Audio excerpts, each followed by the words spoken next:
back to Crafts by Felicia. Thank you for joining me today. Can y'all believe it? I've already reached 100 subscribers. 100! To say thank you for subscribing to my channel, I'm giving away this brand new cordless Dremel. Y'all seen me use mine in my videos before, and it really opens up a whole new door when it comes to crafting. I will hold a drawing this Friday, March the 6th. To enter, all you have to do is subscribe to my channel. So if you haven't already subscribed, click subscribe, like this video, and type 100 in the comments below.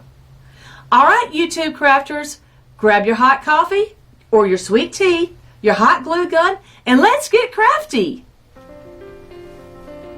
Okay, y'all, for today's craft project, I'm using two 8x10 canvases that I picked up from Dollar Tree. Two signs of your choice. I'm using the medium-sized Easter signs. A piece of scrapbook paper. I'm using the buffalo check pattern that I got from Hobby Lobby. I got this on sale for $1.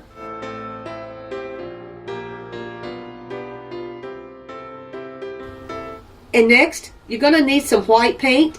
I'm using my Waverly chalk paint. You're also going to need something for a bunny tail. I'm using the bunny tails that I got from AC Moore, but you can use cotton. You're going to need Mod Podge. I'm using the Mod Podge that I got from Dollar Tree in the matte finish. Wood filler. I'm using the Elmer's wood filler, but you could use the spackle that Dollar Tree sells.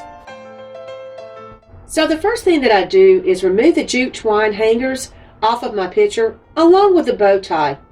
Then I sand where the glue was stuck on the picture. I repeat this process for the next picture as well. Okay, my picture is all sanded down. I then paint the back with my Waverly chalk white paint. Now I only give this one coat because this is going to be the back of the picture and you just won't see it. Next, I hot glue both of my signs together. Once they are dry, I flip my signs over and paint the front of the signs with my Waverly white chalk paint. I give them 2 coats of paint, allowing them to dry in between the coats. I printed out an image of a bunny from the internet, and then I cut that image out using my scissors. Then taking my buffalo check scrapbook paper, I traced out my little bunnies with a pencil and cut them out as well. I cut out 2 large bunnies and 2 small little bunnies.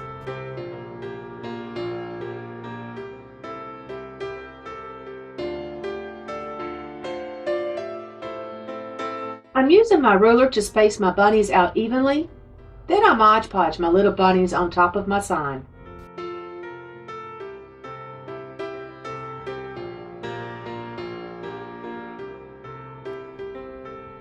Using my vinyl cutter, I made my stencil. I then lined my stencil up evenly to the top of the sign. Using my squeegee, I applied my stencil to my cute little bunny sign.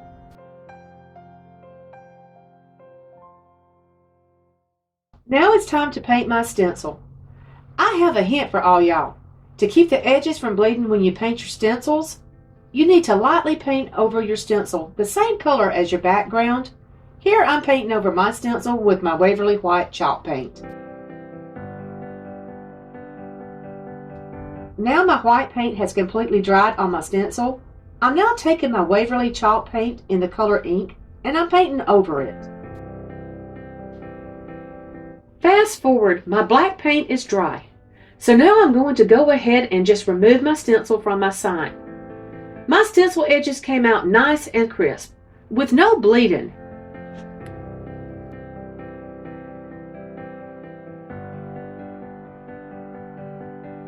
Taking my 2 canvases, I use my screwdriver and my pliers to remove all the staples from around them. Taking one corner of my canvas frame, I twist back and forth until the clips come loose. Now that I have the frames apart, I just outline my side with the pieces and then I mark where the pieces need to be cut. Using my Dremel with my cutting wheel, I make my cuts. By the way, have I told y'all how much I love this thing? Now that all my pieces have been cut, I'm going to use my hot glue gun and just glue them together, holding them tightly in place until the glue sets. I fill in all my glue joints with my wood filler, just to make sure that there are no gaps showing on my frame. After my wood filler has dried, I sand down all my joints. Then using my Waverly wax in the color Antique, I paint my frame, wiping it off with a paper towel. I'm going to repeat this step for the other 3 sides until my frame is together. Fast forward, my frame is dry and together. I use my E6000 to attach my frame to my sign.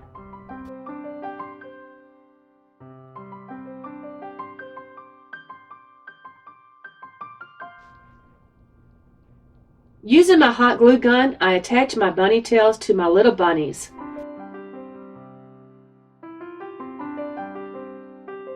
Y'all, I just love how this sign turned out. For our next project, I had some leftover material from a previous project that I worked on. I just cut 2 pieces of the material, 13 inches by 18 inches. Using a stencil that I made on my laptop and cut it out on my vinyl cutter, I applied the stencil to 1 piece of my material.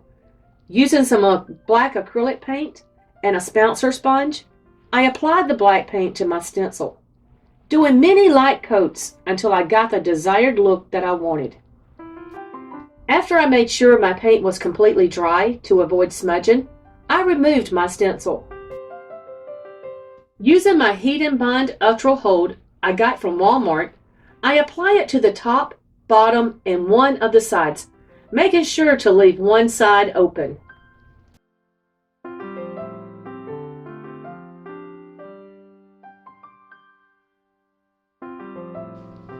Now that I've applied the heat bond to 3 of my sides, I peel off the paper liner.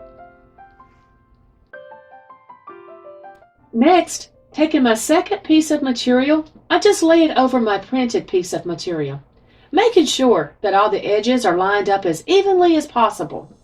Then I use my iron, and I just iron over the top of all the edges.